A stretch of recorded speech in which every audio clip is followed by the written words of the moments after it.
This is the business of sports. Sports are the greatest unscripted show on earth. The next generation of players who really grew up with tech and believe in tech. Your face is your ticket. Your face is your wallet. Your face is your access to a club. These are such iconic and important buildings for businesses, for fans. COVID was one of the best things that ever happened to golf. The NFL is a bulletproof business. Racing's unique because there is absolutely no reason why we can't compete with the guys. Come on, is pro pickleball real? Are people really going to tune into this? If you're playing Moneyball with a huge bag of money, you're going to be really, really good. Bloomberg Business of Sports from Bloomberg Radio.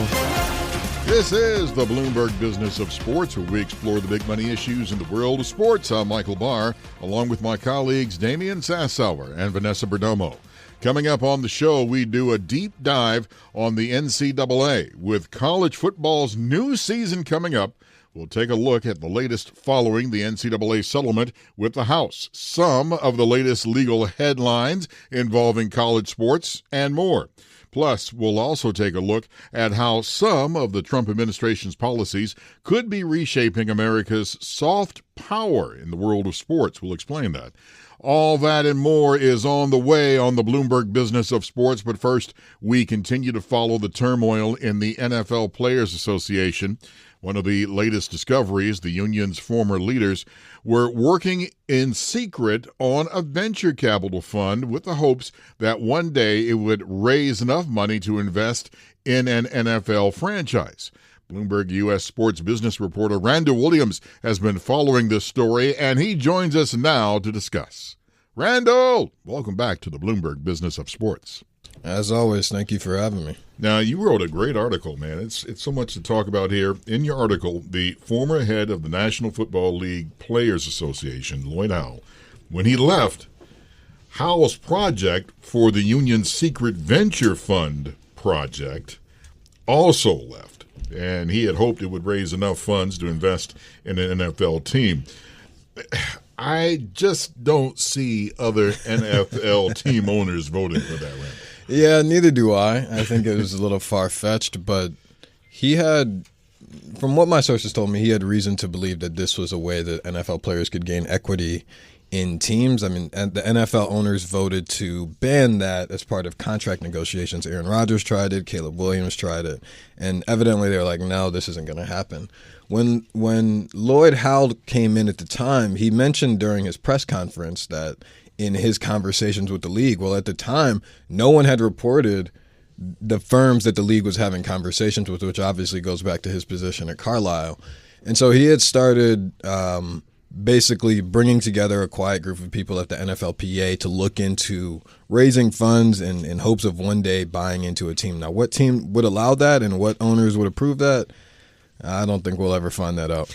It's interesting because I was trying to figure out who it would actually be the most beneficial for, obviously other than Lloyd Howell himself, because is it beneficial to the players? I mean, they kind of have that seat, but also at the same time, if an owner did allow it, technically that means the players or whatever the PA would be in on the best interest of the franchise. Yeah, I don't know that the project got far enough to figure out like the intricacies of how this would work. Like, what does exiting look like in this proposed plan? And another part of this is like if you're one of the NFL's greatest earners, so let's think like Mahomes, Allen, Jackson, Burrow, they're all going to earn probably another $300 million in their career. At a certain point, they might just want to buy in themselves and not want to go as part of this union thing. Now, obviously, with Lloyd being gone for a multitude of reasons, I don't think that the new executive director is going to come in and be like, yes, venture fund. That's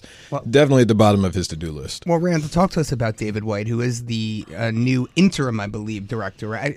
Is that going to be a permanent position? Is he going to be the permanent, leader of the NFL Players Association? So he was interviewed alongside Lloyd when Lloyd was hired, not at the same time, but he was another candidate. And it's to be determined. I think that luckily he's in a time of labor peace. Like when Lloyd was in his tenure, he was talking, the biggest contention point was whether or not they could get an 18-game season done. At first, Lloyd was in favor of it. Then at the Super Bowl, he changed gears a little bit. It's unclear how David feels about this. And the union doesn't really put their executive director in front of journalists much. Like outside of the Super Bowl interview that they have during Super Bowl week, they don't really speak that much. So I don't know how David feels about this. Now, the first thing that he has to get in order is to rally the NFL players. Like Lloyd's actions as executive director and also J.C. Treader as well have divided a lot of players, and there's a lot of uncertainty. And so who is going to be the person to rally the troops? And I think it has to be David White. I want to go back to Aaron Rodgers. Now, in his heyday, obviously, he was with the Green Bay Packers. But because the way the Packers ownership is structured compared to the Jets, I'm assuming that's why he put it in the Jets contract. Yeah, that's part of it. He could, no one can buy into the Packers. I don't even think the Packers can ever be sold. But at the time of his Jets tenure, he's thinking about like long term. And I don't know how much he would have asked for. I imagine it would have been a very small stake. We've seen people buy 0.5%. I believe Charles Woodson bought 0.1%. But you got to remember, 0.1% of like the Giants is going to go for millions of dollars. So it would have been very beneficial to Rodgers because, of course, NFL valuations have shown no sign of slowing down, in large part because no one is stopping watching the NFL. The Super Bowl had 127 million viewers. So Rodgers, rightfully so, was like, let me get in on this. And then the NFL owners had a quick impromptu meeting. Everybody voted no, and that was the end of it. Well, Randall, while we're talking about NFL sports teams' valuations, I can't help but point out the Chicago Bears resetting the playing field at $8.8 billion. And let's just think about some of the more recent transactions. The Niners went for 8.6, the Eagles for 8.3, and the Dolphins for 8.1. I'm talking taking on some minority investors. Yep. This, is a big, big number. Even adjusting for all of those previous transactions, that's what we do here at Bloomberg Intelligence. We kind of try to smartly adjust for things in real time. I was only coming up with a $7.74 billion valuation for the Bears, and they go for 8.8. My God, this is just resetting the bar, no? It does. What's most interesting to me, and I'll go on record and say that the Bears are the biggest sleeping giant in the NFL. By far. They have the third or fourth largest market, depending on if you want to put Houston in front of them. But they have the smallest stadium in the NFL, the oldest stadium in the NFL, and they're struggling to build a new stadium, probably in Arlington Heights. And with that in mind, the 8.8 number is staggering. But of course, you still need a stadium built. And at that point, you look at Josh Harris, for example, who has this $3.8 billion facility that he hopes to open by 2030. What does the Bears go for? When they were talking about putting this on the lakefront, the number they floated around was $4.6 billion. That was with all the infrastructure. The stadium itself would have been $3.2. Now, granted, the lakefront stadium is dead, and they haven't got into the specifics in Arlington Heights. But with that in mind, you add a stadium onto the valuation of 8.8, and you very quickly get to a 10 number, which is very, very high. I want to talk about the Chicago Bears and their board. They reset all that. Edward McCaskey is the son of board secretary Patrick McCaskey. He was named the 7th member of the panel. He replaced his grandmother, Virginia McCaskey, who died in February at age 102. How much of an impact will Edward McCaskey now have? Wait, can I just, for our audience here, Michael, let's just talk about who Virginia McCaskey is. She is the daughter of the founder of George House, who bought the team in 1924 for $100. Insane. Yeah. Oh my! Crazy. Anyone who doesn't believe in women's sports should remember that. Okay, $100 100 years ago. So just give them a little bit of time. $100 100 years ago. They didn't even have leather helmets back then. No. Man. But it's got to have an impact. Well, I think the Bears board is one of the more private boards of all the NFL ownership groups. George McCaskey is not getting on a podium. He'll talk to reporters, of course, but he's not one of the more forward-facing owners in the NFL, and neither are the board members. The most often people at the NFL league meetings that are speaking are Bears president and CEO Kevin Warren, and occasionally Ed McCaskey. And so with that in mind, I am interested to see if Ed McCaskey has any impact on the stadium front. Now, that's been Kevin Warren's project, of course, but they have a long way to go, and maybe he comes in with a new, fresh mindset. He starts talking about any way to fund this, or maybe he's lobbying. I don't know. Yeah, it'll be interesting to see what they do on the stadium front. The thing that I find interesting, and you pointed out those numbers earlier, Damon, about which teams have gone recently, and they're all for the minority stakes, but different than we thought, right? We thought private equity was going to come in and rechange the valuations, but these minimal 2%, 6% deals are changing valuations. Do you think that they should have an impact like that? It feels... I think that this is a impact of private equity. There are some people who might disagree with me, but what you're seeing from my vantage point is that private equity gets approved in August 2024. You immediately have two deals approved in December. That's Dolphins and that's Bills. And then 3 months after that, in March, you have a Chargers deal, I think that is, March or May, one of those two league meetings.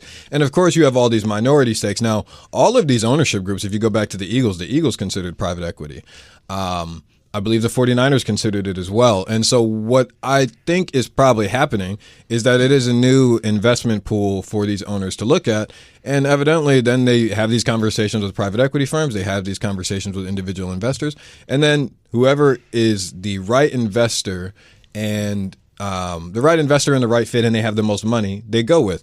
And so with the Bears in particular, this was a small stake. I'm sure that they may eventually look further into private equity, of course, because private equity is going to help with the stadium funding. But in regards to the 49ers had conversations, they went another way. The Eagles had conversations, they went another way. And the exact reasoning for that is unclear. But it doesn't really matter because it is what the NFL wants to see. They want to see more of these minority transactions so that if owners want to get more capital, they can. And that's what's happening. So I think it's an inadvertent impact that private equity is having, and there will be more deals to come. Sixth Street hasn't made a deal yet, and neither has Dynasty, Carlisle, and Curtis Martin. Randall, you think the Giants sell for $10 billion? I do think that stakes are passed. The reason, let me explain. I agree. If the Coach family is involved, and considering what they bought into BSC, which is, of course, the Nets and the Liberty, they have a lot of money, a whole lot of money. And so if you're competing against the Coach family and you're putting up money, what if they say we want the full 10% and we'll go $1.5 billion? Well, that's a $10.5 billion valuation. And who's going to be willing to own 10% of the team, have no path to control, and just say, I just want to be a fan and participate and help you all. There's not a lot of people who are going to be offering $1.5 billion for anything that they're not going to control. Our thanks to Bloomberg US sports business reporter Randall Williams for joining us. Up next, we take a look at how America is wielding soft power in the world of sports and how new policies might be reshaping that influence. For Damian Sassower and Vanessa Perdomo, I'm Michael Barr. You are listening to the Bloomberg Business of Sports, Bloomberg Radio around the world.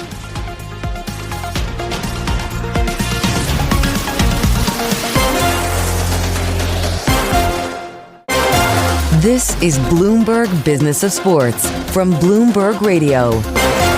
This is the Bloomberg Business of Sports, where we explore the big money issues in the world of sports. I'm Michael Barr, along with Damian Sassower and Vanessa Perdomo.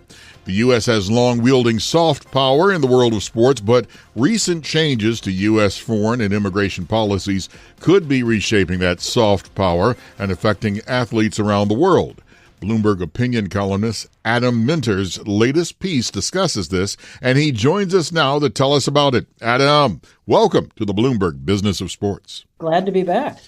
I want to talk about one of the articles, and you hit a point. America is undermining its soft power in sports. And part of this is because with new travel restrictions that's going on and all that's going on, and people are afraid, of ICE and this and that. That has changed the landscape in sports.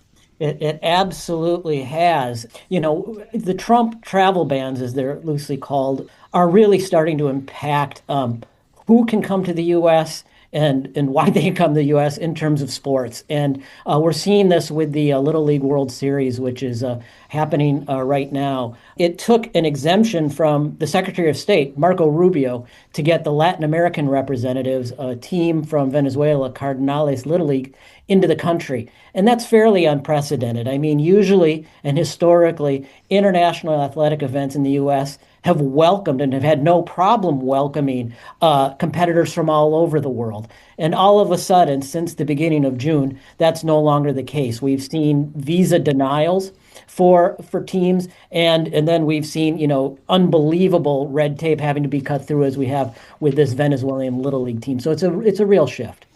It's interesting. And also, if you could explain a little bit of the idea of what the term soft power means in regards to this topic. Sure. Well, hard power is, what it kind of sounds like. Military means, tariffs, these kinds of things that are ways of extending U.S. power kind of with a big stick, or if you will, with a baseball bat. Soft power is a little bit different. It's cultural power. It's going to China and seeing a lot of kids wearing James Harden jerseys, which you will see. They love Harden over there. Those kids aren't just embracing James Harden; they're kind of embracing the American values, the creativity that a guy like James Harden embodies on the court. So that's the kind of thing that is much harder to acquire and much harder to project. But the U.S. has been able to do it for decades, and one of the ways it's been able to do that is through sports. And these travel bans, as I argue in this recent piece, are starting to undermine that traditional soft power that the U.S. has wielded. Well, it's one thing when, the State Department's denying visas to members of Senegal's national women's basketball team or Cuba's national women's volleyball team. But we've got FIFA World Cup coming to town. We've got the Olympics coming to L.A. I mean, what about your average run-of-the-mill, fan from abroad or family member who wants to watch their child participate in some of these events? Are they going to have this? Do we expect they're going to have similar problems here? Absolutely, they will. I mean, again, there are certain countries that will have no problem. If you're coming from the UK, you're probably going to be able to get in and see, your child dive for the UK diving team at LA 28. But the problems come, is exactly you point out, with the fans. The travel bans make exemptions for major athletic events, and it was the Olympics and the World Cup that everybody had in mind. But it does not make the bans do not make exemptions for fans. And so if your country is on the list of around a dozen countries, Venezuela, Cuba, some West African countries, and it's likely to expand to more countries, you may not be able to get in. And it kind of undermines, it definitely undermines one of the reasons theoretically why the U.S. would want to hold events like this. I mean, it's to showcase our country, to showcase our venues, to showcase our openness, ironically, and to showcase how well we can host an event. These aren't just about hosting the World Cup. They're advertising our ability to host other kinds of events. And if people can't get their people into the country, they're going to look elsewhere. Well, I agree with most things that Adam Minter is mentioning here, Michael Barr. But I mean, let's be clear. UK athletes getting into the U.S., it's just so long as Keir Starmer, Prime Minister of UK, treads the line carefully with the White House, we can blame. Right. I don't think anything is set in stone here, but Well, what I realize is that, and you said it best, Adam, this isn't just like with baseball or basketball or something like that. This impacts, because I'm a motorhead, in the F1. I mean, everything. Yeah. The fans, if you're from Brazil and you're rooting for your driver or this, that, whatever, or even the drivers for that matter, this impacts everything. Yeah, that's a great point because, again, the travel bans, they make a exemption for major sporting events. Well, obviously, in the Olympics and the World Cup, what is the Miami Grand Prix? Does that qualify? Mm-hmm. Does the Las Vegas Grand Prix qualify?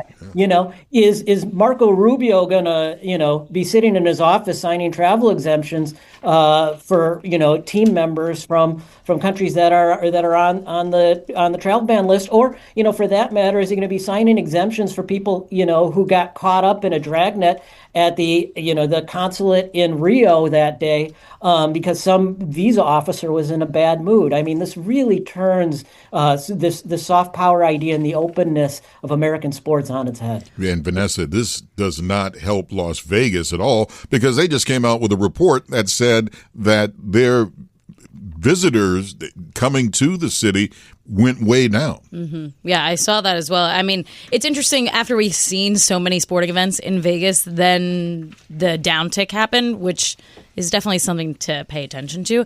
Adam, I'm curious because in this in your article, you talked about how this could affect or NCAA athletes, because we've seen a huge uptick in that in the last few years. I played, Division I. They got free scholarships. I mean, and no matter what sport they played in, it's a massive, part of college athletics. So how is it going to affect that? Well, it's first worth noting that the number of international athletes coming to the U.S. to play in NCAA sports is ballooned over the years. In the piece, we note that in 2023-24, around 7% of D1 athletes are international. Now, not all of those are scholarship athletes. A lot of them are, but you also have the case where you have international athletes from countries that don't have training programs, say in swimming or diving, which are very popular examples. They can't train as well, say in Singapore, as they can somewhere in the U.S. They will pay tuition to schools to take these kids and train them.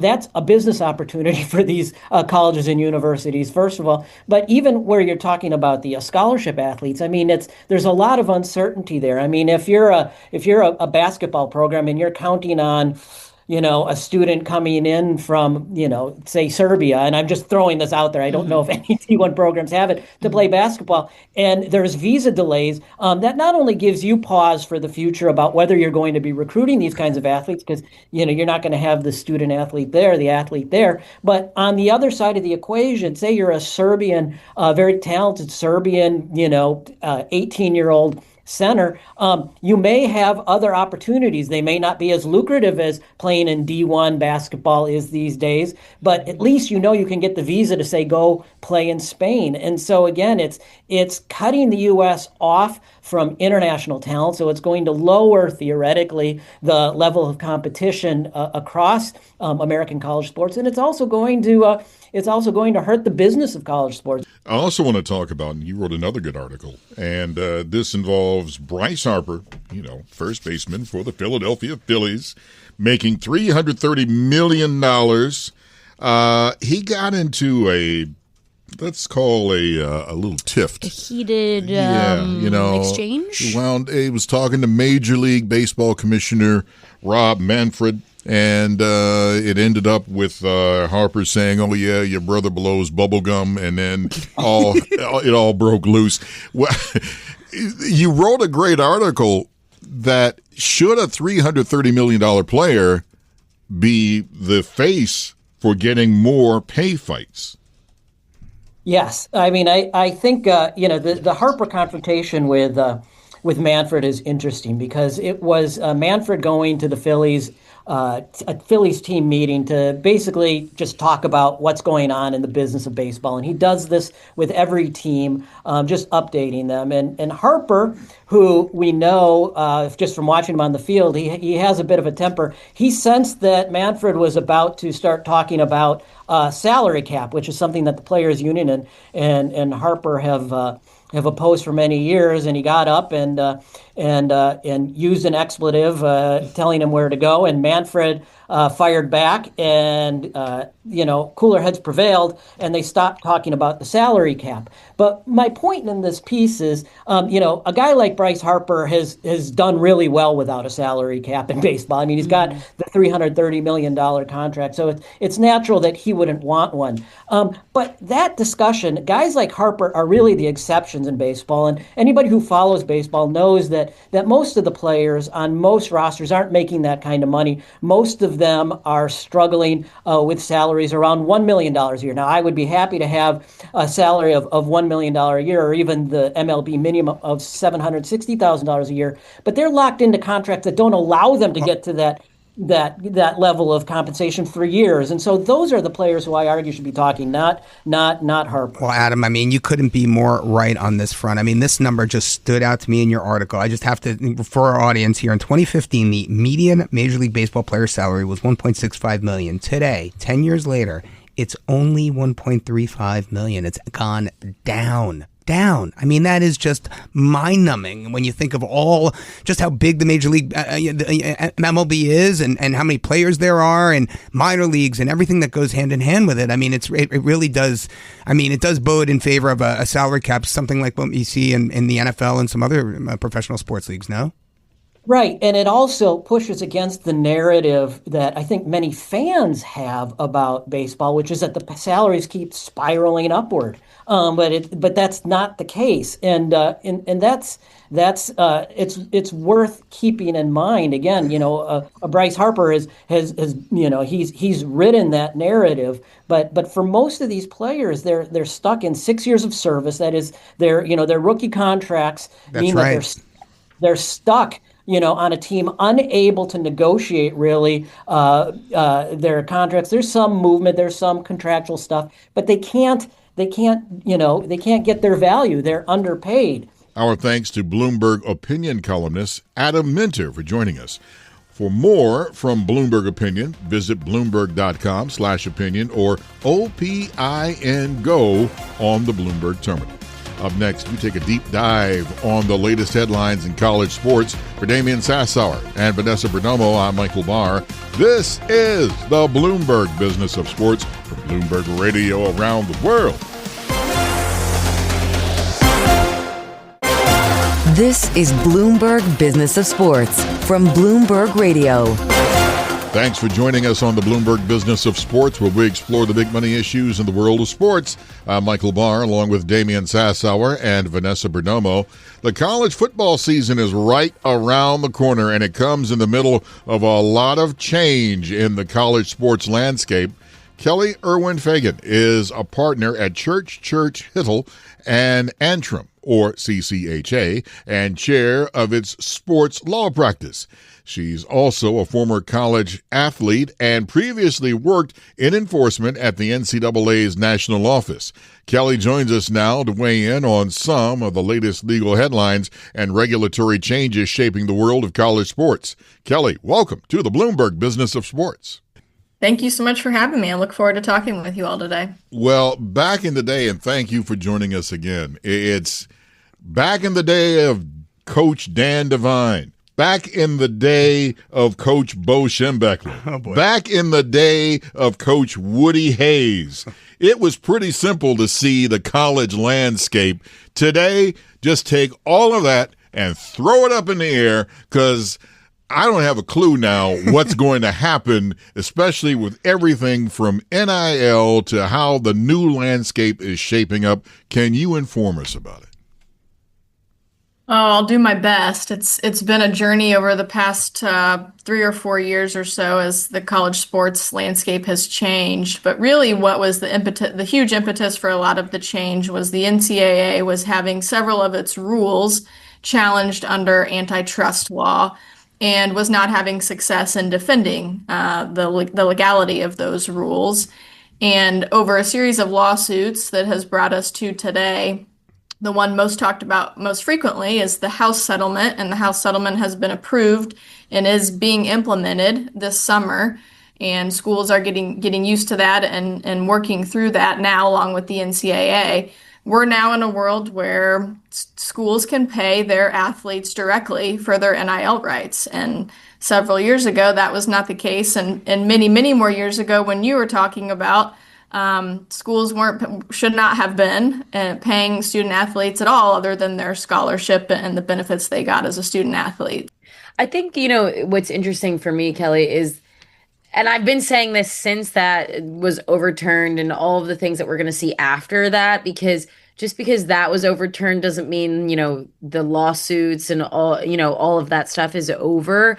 And I think one of the biggest things is Title IX and how this revenue sharing model and colleges paying athletes directly for their NIL relates to Title IX. And because what we're really seeing is football players are going to get the biggest share of that, men's basketball players and women's basketball, but really it's going to be male athletes. So can you tell us a little bit about how Title IX is going to come, and do you think that we're going to see further lawsuits for that?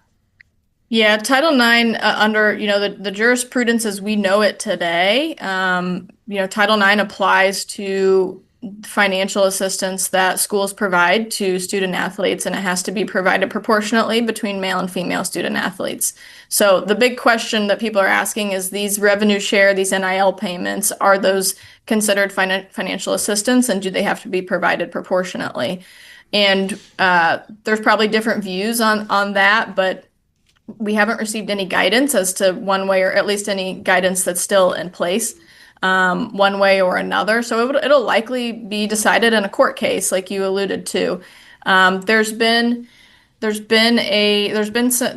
case against the University of Oregon, the Schroeder case, that does not directly challenge this, but does challenge essentially our female and male student athletes being treated equally in terms of their publicity opportunities, which then translates into NIL opportunities. Kelleigh, you are chair of the sports law practice at CCHA. You have seen it all. And I'm just curious, your day to day, right? I mean, you've dealt with everything from NCAA infractions, eligibility extensions, Title IX issues, as Vanessa points out, sexual harassment. Like, how much of your day, how much of the cases, how much of the time you're spending now is involved in NIL? Yeah, it's a big portion of it. I would say, half of my day is probably spent on issues that touch NIL in some way, whether that's in conjunction with another legal issue like Title IX, or writing a contract or negotiating a contract for an NIL deal, helping with the implementation. There's a new enforcement group called the College Sports Commission that's really just up and running. So trying to help schools figure out what that's going to look like.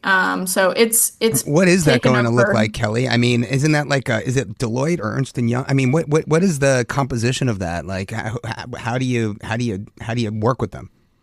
Yeah, the College Sports Commission is right now, I think it's 2 employees, and then Deloitte is working with the College Sports Commission on essentially the aspect of NIL that if you have a third-party deal, the reporting aspect, if you have a third-party deal, then in some cases it has to be for a valid business purpose and for a range of compensation or fair market value.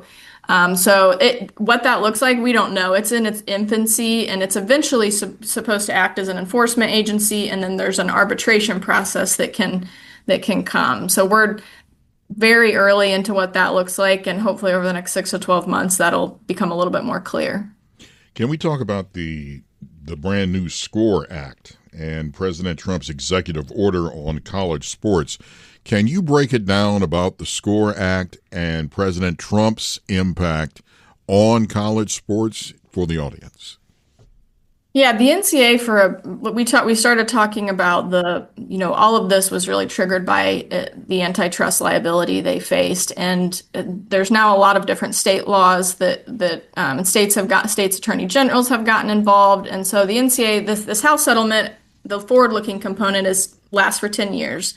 So that's not permanent, and they need a way to try to avoid the constant litigation that they're facing that I think Vanessa said isn't going away and hasn't gone away. And so there's been a lot of efforts from a federal legislation standpoint. The SCORE Act is really the furthest one that we've seen get to the floor of the House. Whether it gets passed, I think, is a lot more questionable through the Senate. But basically, the goal of the SCORE Act and then the President Trump's executive order that followed was to try to codify some aspects of this House settlement to provide some protection to the NCAA from antitrust scrutiny.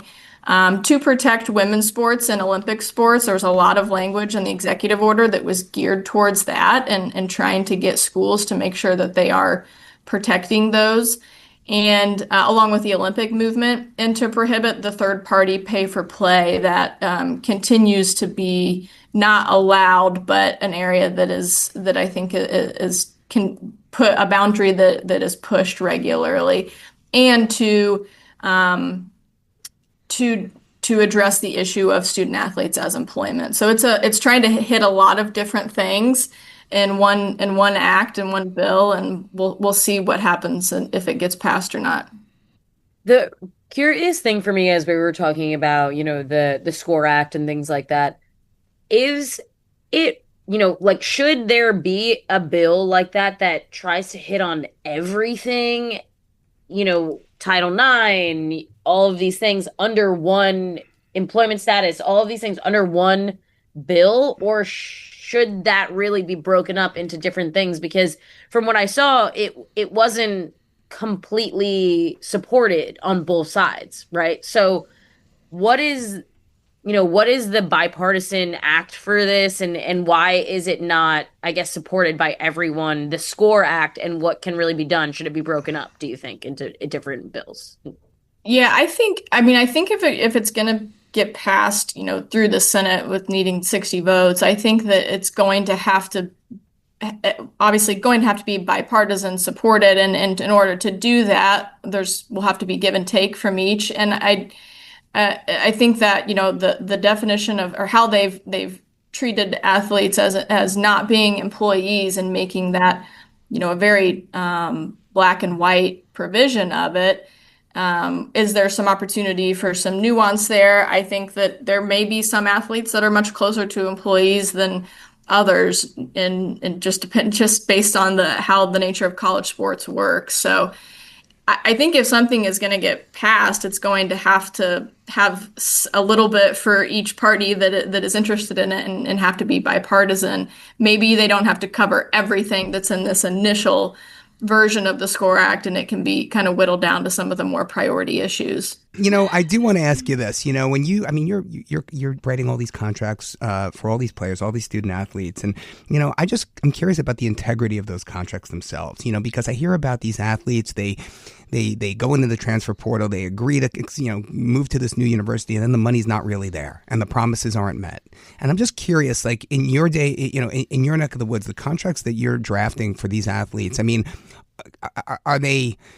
are they hard and fast? Are they enforceable? Are they subjective? I'm just curious, in your gut, today, do you feel that these athletes are protected?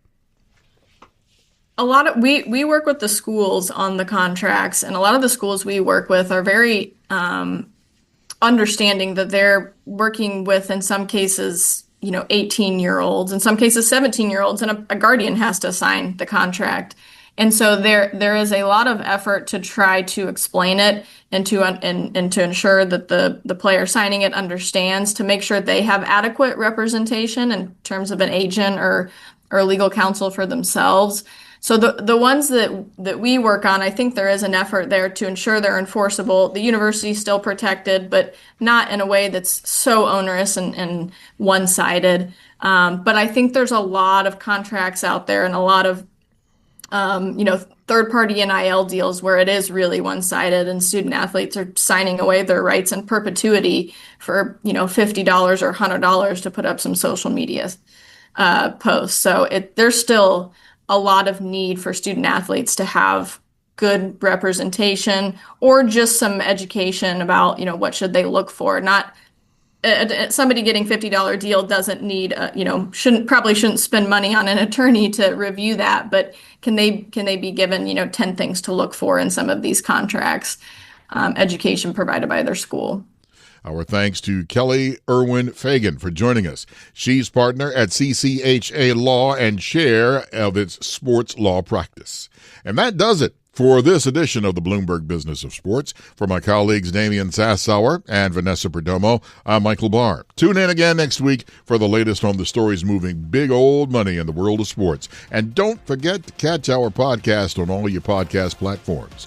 You are listening to the Bloomberg Business of Sports from Bloomberg Radio around the world.